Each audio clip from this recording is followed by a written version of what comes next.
जी नमस्कार दोस्तों, आज ये हमारे हॉस्टल वार्डन टियर 2 के तहत जो हम लोग क्लासेस कर रहे हैं उसी को आगे बढ़ाएंगे। और आज का जो ये वीडियो है ये कोई नेक्स्ट की गाइडलाइन उससे रिलेटेड नहीं है, बल्कि हम जो पेपर हुआ था ईएमआरएस हॉस्टल वार्डन 2023 का। क्योंकि 2023 में टियर 1 टियर 2 जैसी कोई परीक्षा नहीं हुई थी, एक सिंगल परीक्षा हुई थी।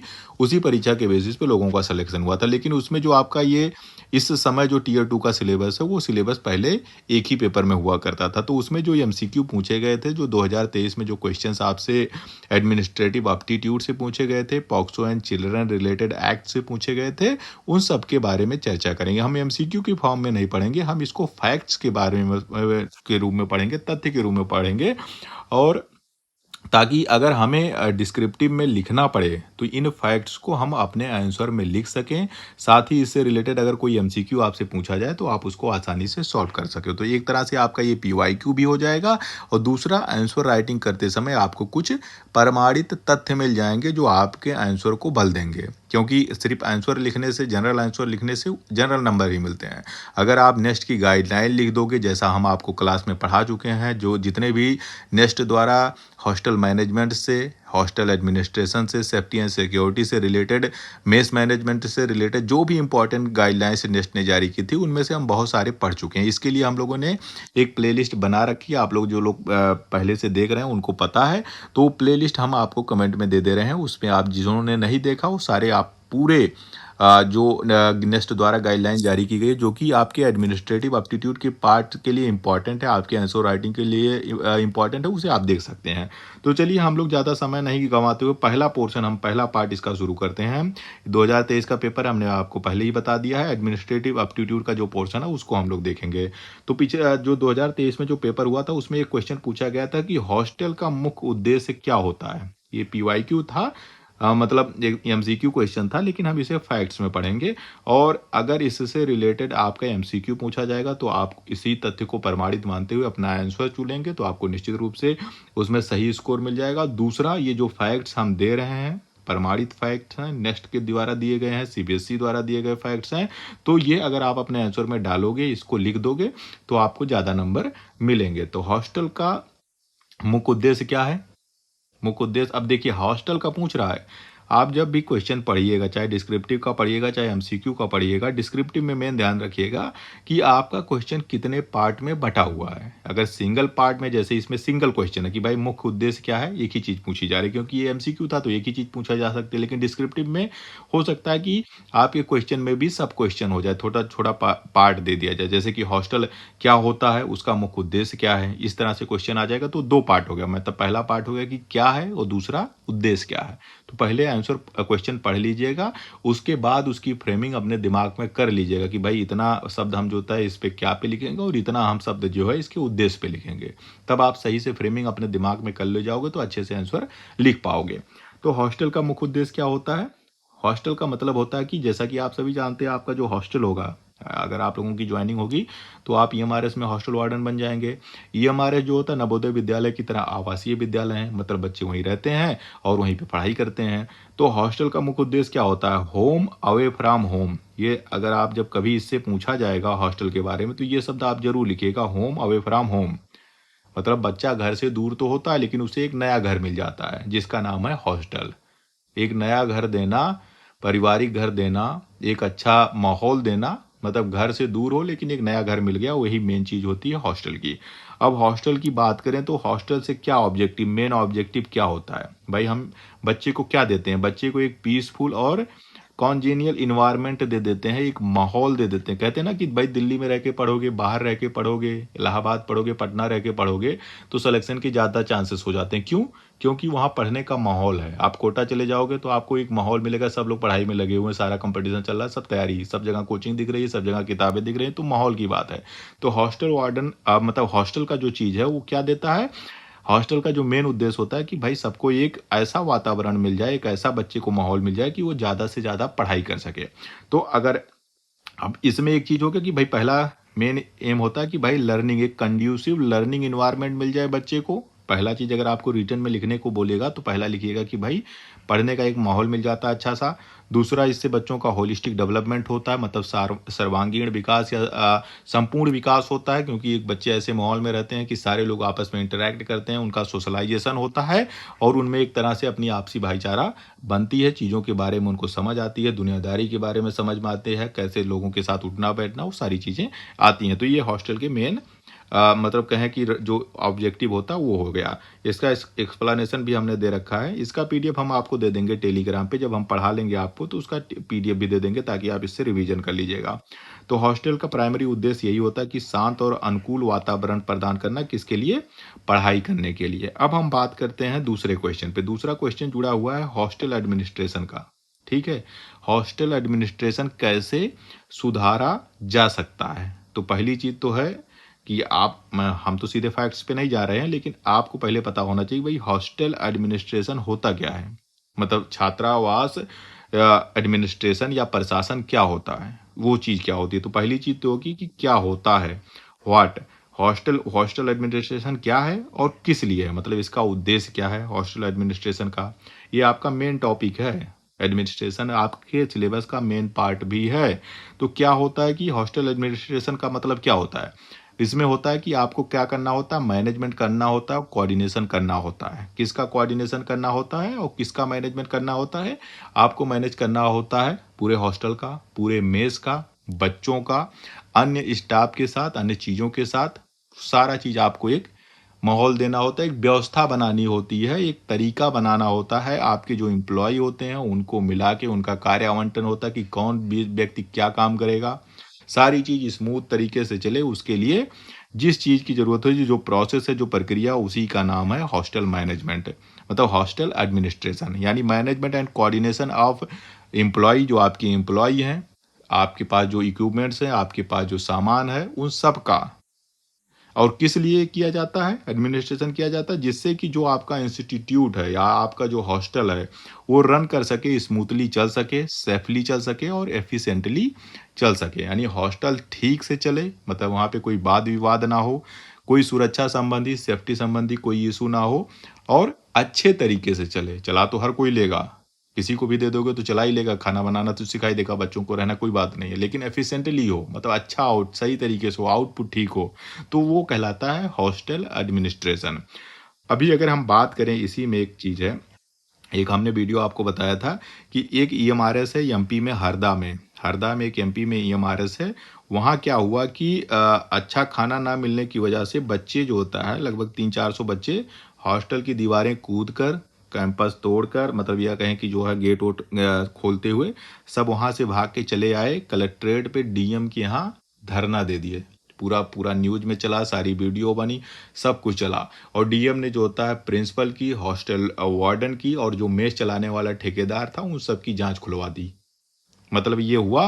तो ये सिर्फ आपके लिए नहीं है। अगर आप ठीक से अपना हॉस्टल नहीं चला पाओगे, आप ज्वाइनिंग कर भी लोगे तो आपके साथ ये समस्याएं आएगी। अगर आपने हॉस्टल एडमिनिस्ट्रेशन ठीक से पढ़ लिया, आपने चीज़ों को व्यवस्थित कर दिया, सबका कार्य बांट दिया, सबका सुपरविजन कर दिया, तो आपके हॉस्टल में कोई समस्या कभी नहीं होगी। इस तरह का कोई नहीं होगा कि बच्चा आपकी शिकायत करे, प्रिंसिपल के पास जाए, या बच्चे जो होता है स्ट्राइक कर जाएं या धरने पे बैठ जाएं, ऐसी कोई समस्या आपको नहीं झेलनी पड़ेगी। तो ये है, मतलब ये मैं एक करंट इवेंट बता दिया हूँ। अगर इस तरह का कोई क्वेश्चन आपसे पूछा जाएगा तो आप इस तरह का एग्जाम्पल भी अपने आंसर में दे देंगे तो और अच्छा रहेगा। ठीक है, अब हम बात करते हैं कि ये था कि भाई इसका जवाब क्या है, हॉस्टल एडमिनिस्ट्रेशन कैसे सुधारोगे, तो उसको कैसे, ये तो हमने पूरा आपको माहौल बता दिया, सारी चीज़ें बता दी। अब बताओ कि ये सुधरेगा कैसे। तो सुधारने का पहला तरीका है कि भाई स्टूडेंट से फीडबैक लो। भाई अपनी अपनी गलती तो तुम देख नहीं पाओगे, तुमको क्या पता है कि क्या चल रहा है, मेस में क्या मिल रहा है, खाना क्या मिल रहा है। जब वहाँ बैठ के खाओगे, बच्चों से पूछोगे कि भाई कोई समस्या हो, कोई परेशानी हो तो बताओ, कोई चीज़ सुधार करनी हो तो बताओ, बेड कैसा हो, चेयर कैसा हो, पंखा कैसा लगाया जाए, स्पोर्ट में कैसे चीज़ें पार्टिसिपेट की जाए, क्विज किया जाए, क्या किया जाए। तो बच्चों से जब फीडबैक लोगे ना, तो अपने आप आपका हॉस्टल सही चले जाएगा।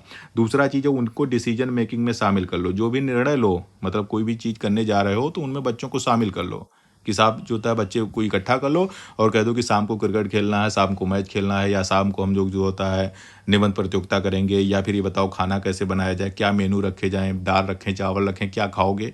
तो इससे क्या होगा कि आपका जो हॉस्टल है वो स्मूथ चलेगा, कोई दिक्कत आपको नहीं आने वाली है। क्यों? क्योंकि आपने बच्चों को शामिल कर लिया चीज़ों में, उनको सारा चीज़ पता हो गया कि मतलब ट्रांसपेरेंसी आ गई, वो चीज़ हो गई। जब इस तरह से आप कोई चीज़ एडमिनिस्ट्रेशन करते हो तो उसको कहते हैं पार्टिसिपेटिव मैनेजमेंट। बच्चों से पार्टिसिपेट करा रहे हो, इसको कहते हैं पार्टिसिपेटिव मैनेजमेंट। इससे एफिशिएंसी और डिसिप्लिन दोनों बढ़ेगा। बच्चे आपको व्यक्तिगत रूप से जानेंगे भी, आप भी हर बच्चे को जानोगे कि कौन सा बच्चा कैसा है, उनसे इंटरेक्शन होगा। तो एक तरह से जो होता है अभिभावक और बच्चे के बीच में जो संबंध बनता है वो आपके साथ बन जाएगा। तो आपकी बात भी सुनेंगे, आप जो कहोगे वो भी सुनेंगे, और वो जो कहेंगे उनकी अगर कुछ जो अच्छी बातें वो मान लोगे तो उनको भी लगेगा कि हाँ, हमारी भी वैल्यू है। अब हम बात करते हैं हॉस्टल लाइफ का मुख्य लाभ क्या है। वही सेम चीज़ है कि हॉस्टल लाइफ का मुख्य लाभ क्या हो सकता है। तो इसका जो आंसर दिया गया था कि भाई एक तो सोशलाइजेशन हो जाता है, वहाँ रहने से बच्चों के साथ ढेर सारे बच्चे रह रहे हैं, अलग अलग क्षेत्र के हैं, अलग अलग परिवार से हैं, तो बच्चों का एक घुल मिल हो जाता है, उनके साथ एक सोशल डेवलपमेंट हो जाती है। दूसरा उनका एक इंडिपेंडेंट बिहेवियर, एक इंडिपेंडेंट एटीट्यूड जो होता है, एक व्यक्तित्व का उनका विकास होता है। ये इस हॉस्टल लाइफ से इसके लाभ होते हैं। जब भी हॉस्टल लाइफ से क्या होता है कि आत्मनिर्भरता एक आती है, कंपटीशन की आती है, एक सतत सकारात्मक विचार बच्चों में डेवलप होता है और उनका सामाजिक व्यवहार विकसित होता है। ये मेन इसका जो लाभ होता है हॉस्टल लाइफ का वो हो गया। अब हम बात करते हैं चौथा क्वेश्चन जो है वो है कि गर्ल्स हॉस्टल में सबसे महत्वपूर्ण सेफ्टी मेजर्स कौन से हैं। ठीक है, ये हो गया कि गर्ल्स हॉस्टल में हमने आपको गर्ल्स हॉस्टल से रिलेटेड एक वो दिया था, एक गाइडलाइन आपको पढ़ाई थी नेस्ट की, जिसमें नेस्ट ने ये गाइडलाइन दिया था। नेस्ट की एक गाइडलाइन थी कि जो भी मेल होंगे वो फीमेल हॉस्टल में नहीं जाएंगे। पहली चीज़, मेल कोई भी होगा वो ऐसे कोई भी जो होता है गर्ल्स हॉस्टल में नहीं जाएगा। अगर बहुत हो गई, कोई मेडिकल इमरजेंसी हो या कोई और बात होगी इमरजेंसी के सिचुएशन में, उसमें क्या होगा कि उसमें जो होता है जा सकता है, लेकिन उसमें जो फीमेल हॉस्टल वार्डन होंगी वो साथ में जाएंगी, या कोई फीमेल महिला उनके साथ में जाएगी, जो काम होगा वो जाएंगी। और वो भी किसी रूम में नहीं जा सकते, कहीं ऐसी जगह पे नहीं जा सकते जहाँ पे प्राइवेसी का खतरा हो। बाहर बाहर जा सकते हैं और साथ में उनके कोई जाएगा। और दूसरी चीज़, अगर किसी और मेल को मिलना हो, एक्सेप्शन है, वो जब प्रिंसिपल कोई अनुमति देगा, उनके पास परमिट होगा कि हाँ इनको इस काम के लिए जाना है, जाना जरूरी है, तो भी कोई फीमेल स्टाफ जो होता है उनके साथ जाएगा और फिर वो जा सकता है। बाकी और किसी भी परिस्थिति में किसी भी मेल मेंबर को जो होता है हॉस्टल में, फीमेल हॉस्टल में जाना मना है। ये गाइडलाइन नेस्ट ने जारी किया था, इस गाइडलाइन को हमने पढ़ लिया। तो ये क्वेश्चन पूछा जा रहा है कि भाई कैसे करोगे। तो पहला चीज़ तो यही है कि आपकी नियुक्ति होनी है, मतलब लेडी वार्डन और फीमेल हॉस्टल वार्डन की नियुक्ति हो जाए, और ये जो वार्डन होंगे वो स्ट्रिक्ट विजिलेंस रखें, यानी आपको सुपरविजन रखना पड़ेगा, चौकन्ना रहना पड़ेगा। तो आपके मतलब फीमेल हॉस्टल में कोई दिक्कत नहीं होगी। पहले सुरक्षा और गोपनीयता के लिए ये आवश्यक है, क्योंकि सुपरविजन करना कि कौन क्या कर रहा है, कहाँ है, क्या चीज़ें हैं, कोई बाहरी आ जा तो नहीं रहा है, तो आपका बढ़िया रहेगा, मतलब उसमें सेफ्टी रिलेटेड कोई इस तरह की इशू नहीं आएंगे। अगला क्वेश्चन है कि हॉस्टल में अगर शॉर्ट सर्किट इमरजेंसी हो जाए, यानी बिजली का कोई चीज़ जलने लगे उसमें से, तो उस कंडीशन में वार्डन को क्या करना चाहिए। मतलब किसी में मान लीजिए पंखे से जो होता है शॉर्ट सर्किट हो रहा है, ट्यूब लाइट लगा हो, या फिर जो बोर्ड लगा हो उसमें जलने लगे, उसमें से शॉर्ट सर्किट होने लगे, चिनगारी निकलने लगे, तो उस कंडीशन में आपको क्या करना है। उस कंडीशन में क्या करना है कि आपको तुरंत क्या करना है, जो आपका इलेक्ट्रीशियन होगा, प्राइवेट हो ना हो उससे हमें नहीं मतलब, अभी तक तो भर्ती नहीं आई तो प्राइवेट ही रखे गए हैं, तो जो इलेक्ट्रीशियन आपके स्कूल का होगा उसको तुरंत बुला लो। पहली चीज़ ये होती है, मतलब इस तरह से क्वेश्चन पूछे जाते हैं। दूसरा, अगर कोई ऐसी सेफ जगह हो तो उसका एमसीबी गिरा दो, पावर ऑफ कर दो, और बच्चों को वहाँ से दूर कर दो, वहाँ से दूर रख दो कि भाई तुम लोग दूर रहो, इस चीज़ पे यहाँ से ये चीज़ आ रही है। तो इससे क्या होगा कि या कोई वैसी नुकसान नहीं होगा, आखिर इलेक्ट्रीशियन सही कर देगा, तो किसी को करंट या इस तरह की लगने की समस्या नहीं आएगी। अगला है कि भाई मॉडर्न हॉस्टल रूम कैसा होना चाहिए। मॉडर्न हॉस्टल रूम, हॉस्टल नहीं हॉस्टल रूम, तो मॉडर्न होने के लिए क्या चाहिए, इंटरनेट दे दो और कुछ नहीं चाहिए, इंटरनेट दे दो। अगर मॉडर्न हॉस्टल रूम बनाना है तो पहला चीज़ क्लीन तो होना ही होना है, दूसरा लाइन या इंटरनेट का कनेक्शन दे दो, जिससे कि एकेडमिक या डिजिटल रिक्वायरमेंट के अनुसार उनको दे सकते हो, तो मॉडर्न की कैटेगरी में आ सकता है। बाकी चीज़ें और भी चीज़ें हैं जो आप करना चाहो वो सारी चीज़ें कर सकते हो। अब हो गया कि हॉस्टल मेस का मुख्य उद्देश्य क्या होता है। हॉस्टल मेस, तो मेस का काम क्या है? खाना देना। खाना कैसा होना चाहिए? संतुलित होना चाहिए। दूसरा कैसा होना चाहिए? क्वालिटी होना चाहिए। ऐसा ना हो कि ये हमारे हरदा जैसा हो और सारे बच्चे धरने पे बैठ जाएं। तो मेन ऑब्जेक्टिव यही होता है मेस का कि भाई हाइजीनिक खाना हो, साफ सुथरा खाना हो, दूसरा बैलेंस हो, बैलेंस डाइट हो, जिससे क्या होगा कि छात्रों के स्वास्थ्य को प्राथमिकता मिलेगी, उनका स्वास्थ्य कभी खराब नहीं होगा। ये अच्छी चीज़ रहेगी। अगला है कि हॉस्टल की ओवरऑल क्लीनलीनेस के लिए कौन जिम्मेदार होता है, मतलब कौन से डॉक्यूमेंट यूज होते हैं साफ सफाई के लिए। तो उसके लिए एक रूल बुक आती है, मतलब एक एसओपी जैसा है जो साफ सफाई के लिए ध्यान रखा जाता है। मतलब वो डॉक्यूमेंट क्या है जिसमें ये सारा रिकॉर्ड रखा जाता है, तो उसका नाम है हॉस्टल रूल बुक। उसमें लिखा होता है कि कब सफाई हुई, किस चीज़ की सफाई हुई। तो इस रूल बुक के हिसाब से ही आपको पूरी जो ओवरऑल सफाई होती है, जो यू होते हैं, उन सारी चीज़ों को इस हॉस्टल रूल बुक से मिल जाएगा, जिससे कि जो था सैनिटेशन डिसिप्लिन, मतलब टाइम और बाकी चीज़ें उसमें दिया होता है, तो आपको पता रहता है कि कब कब क्या चीज़ साफ सफाई होनी है। अब हम बात करते हैं हॉस्टल रूम इन्वेंटरी का हिस्सा कौन सा है। तीन शब्द हैं इसमें, एक तो हॉस्टल रूम, एक शब्द हो गया भाई हॉस्टल का, दूसरा इन्वेंटरी का। इन्वेंटरी क्या होता है? जिसमें जो हमें सामान मिलता है, वो सामान की पूरी एंट्री उसमें रखी जाती है। कितना हमें सामान मिला, हमने कितना बच्चों को दे दिया, कितना हमारे पास बचा हुआ है या कितना हमें शेष है। तो ये जो होती है रूम में इन्वेंटरी का हिस्सा क्या चीज़ होती है। तो रूम में क्या क्या होता है, क्या क्या सामान हम देते हैं। तो जो रूम होती है, रूम में सीलिंग फैन हो गया जो लगा होता है, टेबल दिया है तो टेबल होगा, चेयर होगा, बेड होगा, कोई और भी सामान हमने दे रखा है जो रूम में दे रखा है, वो सब के सब इसी इन्वेंटरी में रहता है। वैसे कोई भी सामान आपको जो जैसे देगा, जो आपके साथ ही जूनियर सेक्रेटरीट असिस्टेंट है, यही स्टोर इंचार्ज होते हैं, इन्हीं के पास सारा सामान रहता है।